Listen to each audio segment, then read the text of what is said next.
Es bien interesante cuando uno empieza a preguntarse qué es finalmente lo sagrado, ¿no? Es decir, lo sagrado es no solamente una dimensión espiritual, sino una dimensión ética. Cuando hablamos del arte y lo sagrado, estamos hablando de la parte del arte que es respetable en términos humanos, que vale la pena que persista, que a veces nosotros llamamos lo clásico. Y lo clásico no es aquello que va a perecer, sino aquello que va a permanecer. Y yo creo que gran parte de la sociedad contemporánea, mercantilizada, consumista, vive de mitos. Y aquí tengo una tesis que reconozco que puede ser polémica, discutible, y es que nosotros vivimos con ideas que han sido creadas a lo largo de muchos años por los sectores que buscan servirse de otros sectores, que buscan dominar otros sectores. Y entonces tenemos una conciencia que es la de otros. El fenómeno es el de una sociedad que ha perdido sus valores sagrados, digamos, ¿no? o en la cual este territorio, este espacio, es cada vez menor. Eso no te lo soluciona ninguna escuela, ninguna educación. Al contrario, ¿no? La educación tendría que ser sobre la base de esos grandes cimientos, ¿no? Que son comunes a las generaciones, porque se van transmitiendo de una generación a otra generación. En cambio, los conocimientos no, los conocimientos se van renovando, se van perdiendo unos y van siendo reemplazados por otros. Tienes que tener las dos cosas, ¿no? Lo que se va renovando y también lo permanente. Creo que esa sería una fórmula básica para una educación posible, ¿no? Yo creo que el fenómeno de las sociedades como la actual es que lo real ha ido desapareciendo. Entonces todo lo simbólico, todo lo virtual ha ido ganando cada vez más espacio. Para mí, la virtualidad que hoy día se adjudica a Internet, ¿no? Al Facebook y al Twitter y a todo eso, no es un fenómeno de ahora. Eso lo has tenido siempre.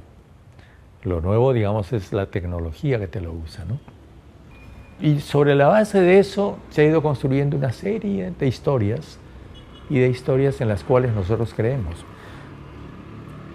que han sido transmitidas por medios de comunicación que han sido cada vez más sofisticados, ¿no? Pero esa nueva forma de comunicación no tiene nada que ver con los sentimientos. Lo peligroso es que el solo sentir puede ser considerado antisocial o asocial, porque una sociedad de gente que se comunica solo por los intereses, aquel que hable de los sentimientos es un loco. Lo positivo es que una serie de antiguas culturas persisten, perviven y son revaloradas finalmente. Y en el último territorio de la crisis, cuando ya los científicos te van encendiendo todas las luces amarillas y rojas de la alarma, por lo menos una parte de la humanidad, la parte más pensante de la humanidad, se va dando cuenta de que esas sociedades primitivas eran primitivas en términos de primeras, pero no en términos de primarias, ¿no es cierto? Porque eran probablemente muy complejas, pero nosotros hemos hecho la leyenda falsa de que eran primarias, atrasadas, ¿no? Y hay una gran revaloración de eso, y que va paralela con la revaloración de lo espiritual, lo intangible y lo sagrado.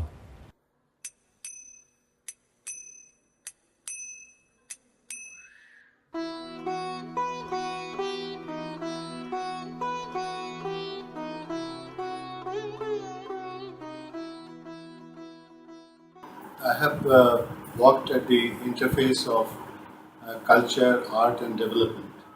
all through my professional career because the art of administration in India is largely one of dealing with large landscapes. I mean, large landscapes which are inscribed by people.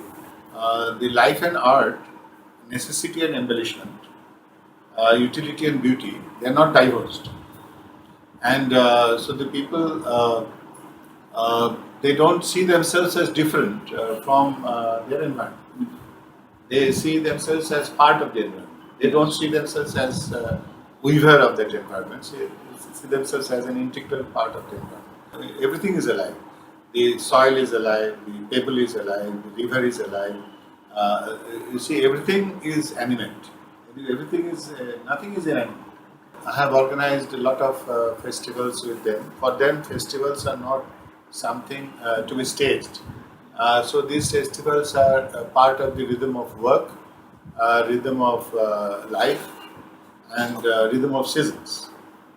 So it is all orchestrated with the movement of waters, movement of rivers, with the migration of forests and nature. So it is a kind of, so that sense of community is somehow lost. I mean, that is eroded, and that creates conflict. I could say that that yes, I mean, it is since the human being, as I see human being as the only agent of nature, which is keen on its own destruction, unlike other species which try to protect themselves. Human being seems to be blind to its own fate. It seems to feel that it can destroy all species and still survive, and including its own. And so, having, as somebody has said, that having preyed on all other species, and since there is no other species left, so the human being starts eating and consuming itself, and preying on itself. So that is the phase which I see. Even in national governments and state governments, I have done a lot of governance. I have seen this phenomenon, that it is that what is called you see matsanne in Sanskrit, that a fish eating fish, the bigger fish eating the smaller fish eating the other fish. So conflict becomes a part of human life, and in a competition for scarce resources. And so, if you don't have use for your hands or your eyes or your legs or your mind, and you become part of an automotive civilization, and then there is a problem, and you can be invaded by alien instincts, which are invasive and destructive, and which may have to be exercised. In fact, I mean, the predominant art in this particular time of humanity is a form of Western art, which is born in urban anxiety and alienation. And much of this art does not draw inspiration from nature. Rather, it looks at, you see, a kind of a fast vanishing and world, I mean, of nature, and also of everything becomes instantaneous, and everything becomes what should I say, invaded by immediacy, and the anxiety of an industrial civilization, industrial, or it is now a kind of a bionomy, isn't it? I mean, it's no longer even a bionomy or a telenomy in which the virtual world replaces the real world, and the normal citizen becomes a netizen or a digital citizen. So, in a surveillance state, if you are not a digital citizen, then you are not a citizen at all. I mean, the divide, the mind and matter divide is a big problem even for healing. I mean, for healing of the body also, internal healing is probably more important than external healing. En los términos biográficos más elementales, vengo de una familia de origen argentino. Viví en el Perú desde los 5 años. Me formé en la adolescencia en los Estados Unidos y han habido estadías prolongadas en otros espacios, hay una impronta de mi temprana infancia que me asocia tensamente, intensamente, con el espacio no solo físico, sino energético de esta geografía terrible y hermosa que es la que finalmente nos configura. Y esa es tal vez la relación que mi identidad tiene con la experiencia de lo sagrado. Pero más esencialmente con la emoción orgánica de pertenencia a un todo que nos involucra y nos trasciende. Lévi-Strauss tiene unos textos impresionantes donde explica que los mitos se construyen con los fragmentos rotos de los anteriores y desechados mitos. Walter Benjamin, el gran filósofo judeo-alemán, hablaba de la trituración del aura. Martin Heidegger, el filósofo existencialista nazi, hablaba del oscurecimiento del mundo, de la fuga de los dioses, de el vaciamiento de la tierra. Pierre Girard hablaba de la crisis sacrificial.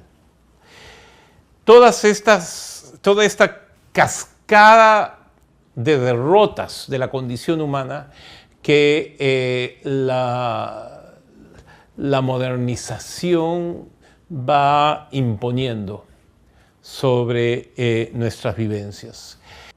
Y siento yo que el principal acto de responsabilidad política, poética, en nuestros desangelados tiempos sin Dios, es abandonar todo subterfugio, renunciar a cualquier eufemismo y confrontar la catástrofe cara a cara.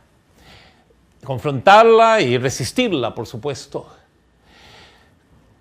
Aún sabiendo que probablemente es una batalla perdida, si solo podemos darle dignidad a esta circunstancia postrera que estamos viviendo, eso ya será de alguna manera una victoria.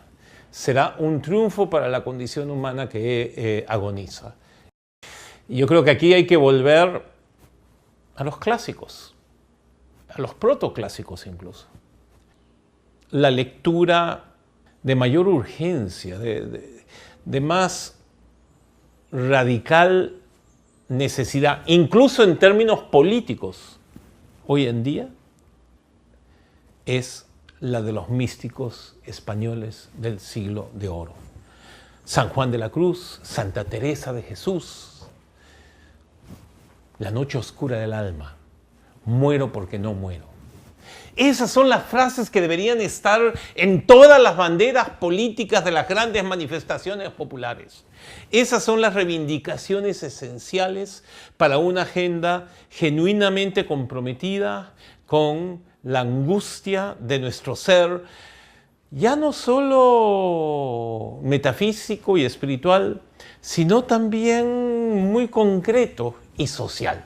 Y aquí terminaría con una enseñanza de uno de los místicos mayores, uno de los pocos que en la contemporaneidad quedan, que es el padre Hugo Censi, un cura salesiano.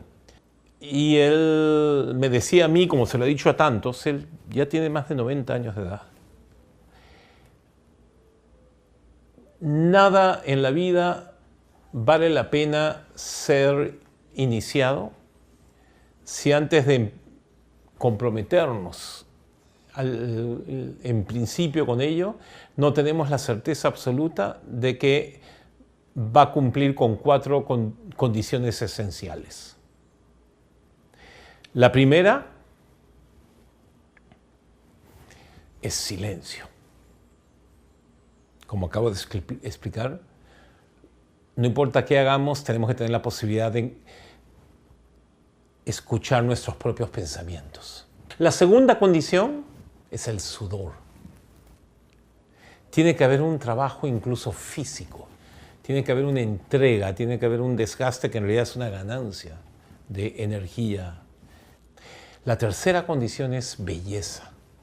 No importa qué es lo que hagas, entrégate entero a ello, y aunque no tengas el talento, entre comillas, o la capacidad técnica o la formación, si tu compromiso ha sido sincero, el producto, aunque no sea perfecto, va a ser bello.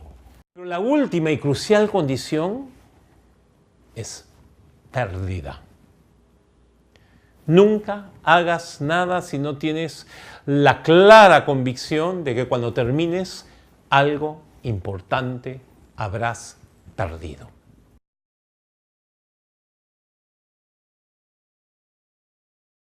Esta es una lógica que hace estallar por los cielos todos los sistemas político, económico, cultural, sociales que han intentado imponerse en nuestras vidas desde que la modernidad se instaura como horizonte único para la condición humana. Ese es el sentido de radical resistencia que el horizonte de lo sagrado hoy ofrece. El silencio, el sudor, la belleza y la pérdida. A pesar de que hace mucho tiempo que no practico, yo reconozco que mi modo de ver está completamente moldeado por el catolicismo que absorbí de mis padres. De mis padres también absorbí curiosamente lo que yo llamaría la otra cultura, que es la cultura científica, esencialmente materialista. Lo sagrado para mí en ese espacio está de alguna manera rozando lo especulativo, pero la dimensión sagrada que conozco no es precisamente esa dimensión sagrada en la que, digamos, uno se despersonaliza. Para mí, la base de ese sagrado es la relación entre un tú y un yo. Y en esos términos creo que, por ejemplo, hay una resonancia particular para mí en los salmos y en una serie de textos que vienen de la Biblia, el Antiguo Testamento. Hay cosas que encuentro como ingresos a lo sagrado a partir del lenguaje. En esos términos, por eso también podría decir que muchas veces la poesía, a la que constantemente releo, que no es poesía necesariamente religiosa, aunque leo mucho San Juan de la Cruz. San Juan de la Cruz primero tuvo la visión y luego esa visión se convirtió en poesía. Pero luego de la poesía hay una suerte de explicación teológica de la poesía. Y si tú tomas los escritos de San Juan de la Cruz, tienes esos niveles. Ciertamente la visión es una, la poesía que persigue la visión es necesariamente algo que existe dentro de límites, pero que puede acercarse o rozar lo inefable de la visión. Y más bien el comentario teológico ya es la aplicación de la razón. La poesía para mí probablemente sea una especie de pacto conmigo mismo en el que me encuentro con lo sagrado, pero necesariamente, si he de ser absolutamente sincero, para mí lo sagrado tiene que ver con momentos que son fugaces, al extremo en los que en el encuentro con el otro, con otra persona, de ahí es donde viene el tú y yo, se vuelve de una intensidad que resulta siendo inconmensurable ahí donde es tan precisamente finita. Y eso es algo que derrota mi entendimiento. Yo encuentro que una buena parte del arte contemporáneo es materialista y de alguna forma también reniega de lo sagrado. Sí, yo me vi muy influenciado en mi acercamiento a la contemplación en el cine a partir de las películas de Ozu, Dreyer, Bresson, Mizoguchi y un libro de Paul Schrader que se llama El cine trascendente. Sí, para mí claramente la música de Johann Sebastian Bach. Lo que ocurre es que con Bach hay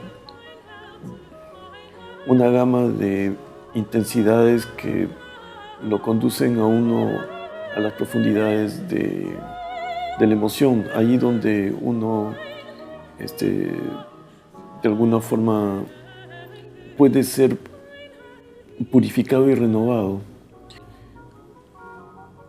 La pintura de Vermeer para mí es un claro ejemplo de justamente la construcción de lo sagrado a partir de la experiencia cotidiana y casi el estar presente en el instante, ¿no? Una exposición que a mí me marcó mucho fue en el año 2008, Rastros de lo Sagrado, en el Pompidou. Intentaba literalmente rastrear lo sagrado a través de el mundo de saberes que compone el siglo XX. Y era en esos términos una exposición que removía profundamente la conciencia del visitante, incluso, creo yo, en el caso de tratarse de una persona atea. Cuando pienso en cultura, pienso en mis padres. Se viene mi origen, de dónde vengo, de dónde venimos. Mis padres vienen de la sierra, de Ayacucho, mis ancestros, mejor dicho, y por el otro lado tengo ancestros afroperuanos. Entonces, esas raíces son las que han latido dentro de mí siempre. Para mí la cultura se vive en la cotidianidad. Y mi cotidiano siempre ha sido muy sencillo, muy ligero, muy buscando ver lo positivo, buscando aferrarme a todo aquello que me vincula con el amor, con el cariño. Y ahí es donde encuentro lo sagrado. En el amor es que yo encuentro lo sagrado. En esa búsqueda de amor es que yo he encontrado, he buscado a Dios en las flores, en las plantas, en la contemplación. Y para mí lo sagrado es un tiempo cotidiano también, es buscar lo sagrado de las cosas de la vida. Es tratar de encontrar a todos estos dioses que están por ahí, no necesariamente un solo Dios, ¿no? El arte es una experiencia que te conecta con otro mundo, que está ahí, invisible, que se presenta frente a ti y tú a veces no lo quieres ver, ¿no? Y es fantástico cuando los artistas te lo muestran y te muestran su mundo imaginal y tú te pones a contemplar ese arte y de pronto te das cuenta que en ese arte está lo sagrado. Te das cuenta que esa persona se conectó, que esa persona te ayuda a conectarte. Y cada expresión artística que he tenido en mi vida es como una vida más que tuve en un momento determinado. Es como si hubiéramos creado en conjunto un universo paralelo. Se tiene que sentir, tiene que ser parte de tu vida, ese instante en el que tú entras a un teatro a ver algo, en el que te quedas pegado a una obra, a una manifestación artística, a un tejido, a una ceremonia, a un ritual. Eso también es arte. Para mí hay una línea muy delicada, muy delgada entre el arte, la manifestación artística, cultural de nuestros pueblos y la cultura. Para mí está en un terreno muy parecido, y lo sagrado.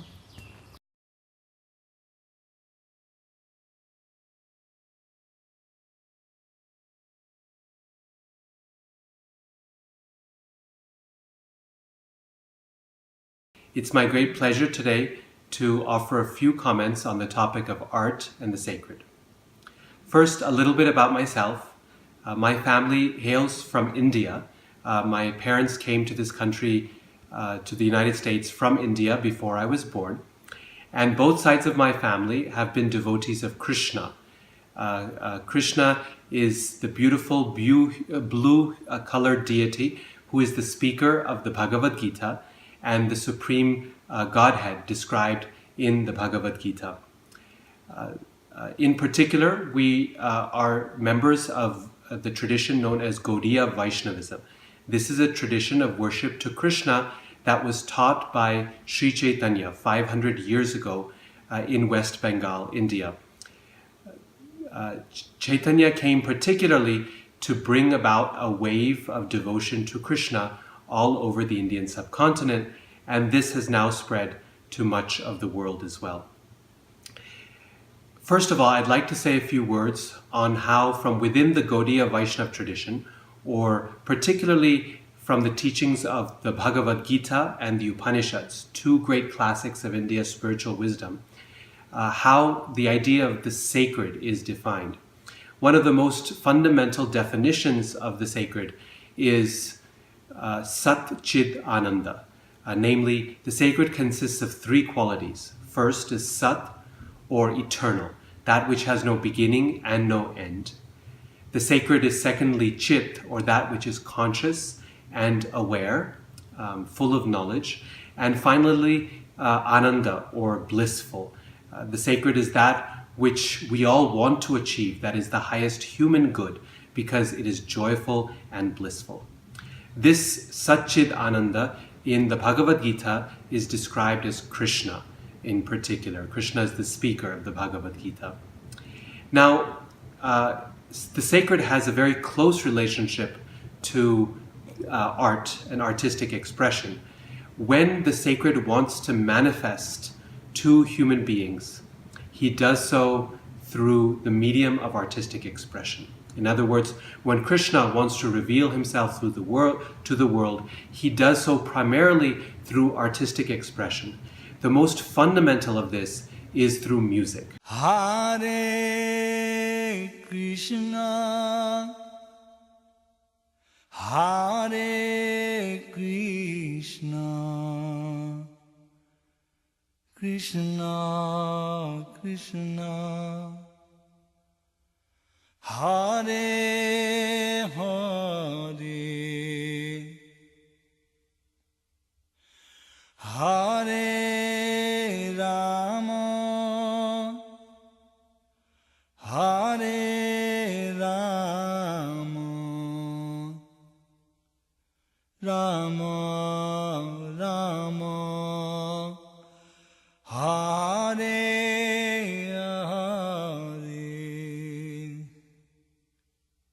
Music is the most subtle form of all artistic expression and indeed of human communication because sound vibration is regarded in the Vedic literature as the finest of all the material elements. Sound essentially serves as the bridge between the human realm, the profane, and the sacred. And so the practice of singing and chanting, vocal and instrumental music, is a crucial part of the practice of Gaudiya Vaishnavism. And it's a wonderful way in which the sacred makes itself known through human beings. Furthermore, this then develops into other forms of artistic expression, such as dance, painting, sculpture, architecture, and so on. So first of all, the sacred reveals itself to human beings. Krishna reveals himself to human beings through the medium of art in so many different forms. But secondly, as human beings, when we want to try to achieve the sacred level, here we are in the profane world, here we are involved in the material realm, but when we want to achieve that which is sacred, we do that through, again, primarily through artistic expression, by singing, chanting the names of God. This is known as Sankirtan. And so musical expression and painting becomes one of the most important ways in which we human beings can aspire to achieve that which is divine, that which is Sat, Chit, and Ananda. In effect, artistic expression through music and dance and sculpture and architecture becomes a window to the spiritual realm. It becomes a way for us to access that which is beyond us. And so, thus the relationship between the sacred and the profane is crucial to human expression, to happiness, and ultimately to salvation. Thank you all so very much. Namaste.